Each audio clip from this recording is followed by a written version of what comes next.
Hello everybody and welcome back. My name is Kari and today I am doing one of my favorite book tropes. Thus far in my life I have not found a ton of books that have this particular trope, but there are three that I adore that I wanted to mention. The specific trope is books that mention themselves within the book. It'll make more sense when I talk about the actual books.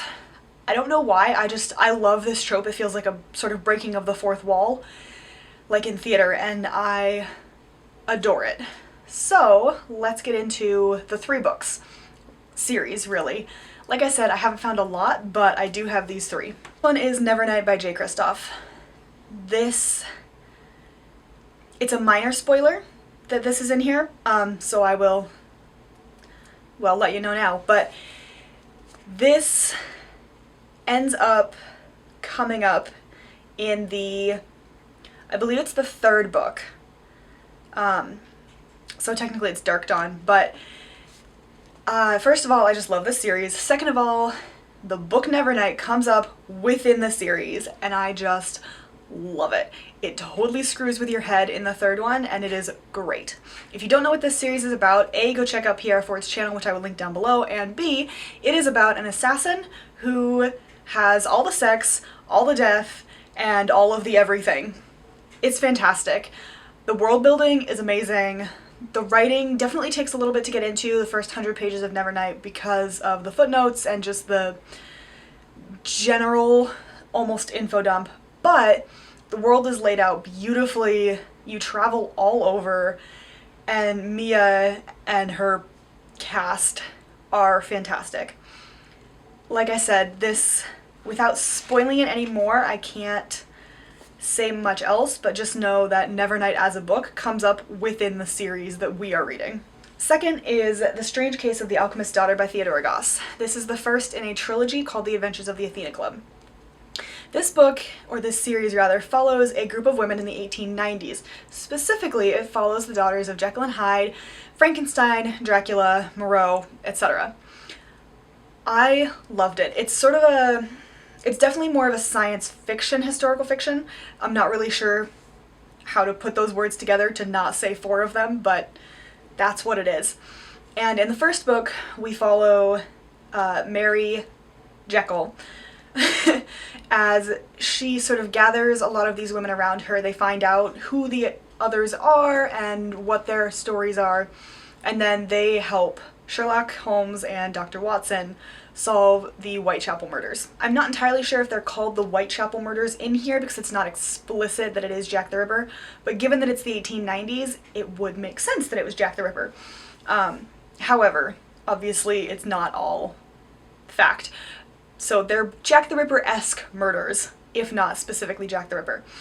Anyway, this series, like I said, follows all of them, and part of what I love it, why I love it, I can't English today, is that there are conversations with the characters between the novel part of it and, well, the other novel part of it. As it turns out, this book comes up in itself because the women are writing about their adventures to try to make money to survive.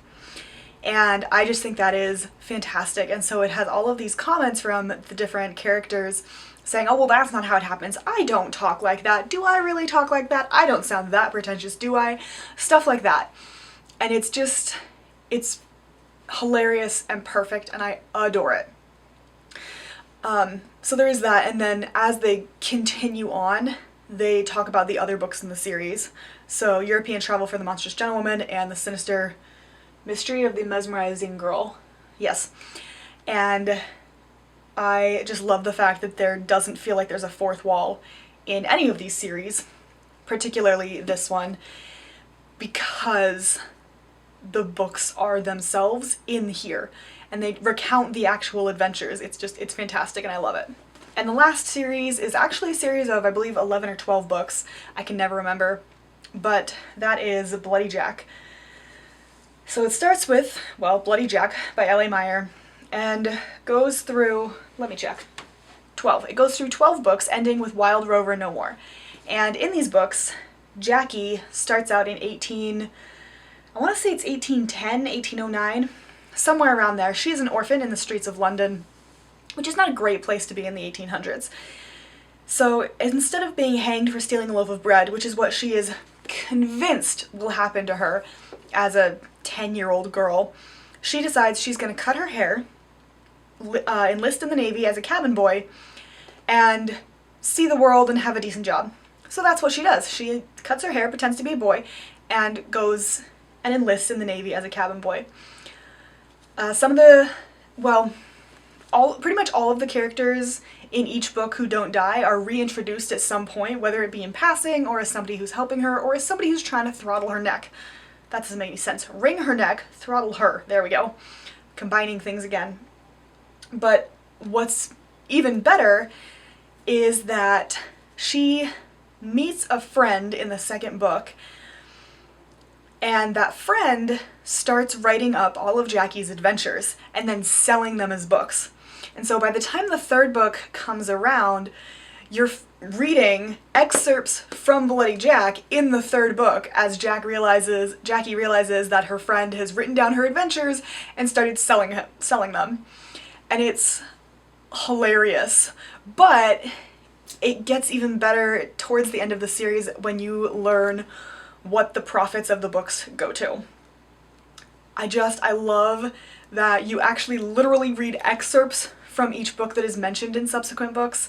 I mean, you don't read an entire page and it's not the entire book, but I think the third book mentions maybe the first paragraph of this book to sort of let you know, hey, this actual book is what is being sold. It's so good and it makes me so happy. And so the fact that there is a 12-book series that is A, historical fiction, B, about a girl dressed up as a boy, and it just has all of these rollicking adventures from on the seas as a sailor in the time it would have been His Majesty's Navy, to China, to the Mississippi, and predominantly they do take place on a seafaring vessel of some sort. Be it a steamboat on the Mississippi, it might be a paddle boat at the time, I've got to brush up on my nautical history, or a junk in the China Sea, or a man of war when she's fighting for His Majesty. It really just depends. Some of them are more so on land, but largely they are nautical, and it's fantastic. Like I said, I adore these books, this specific series, and also these other two.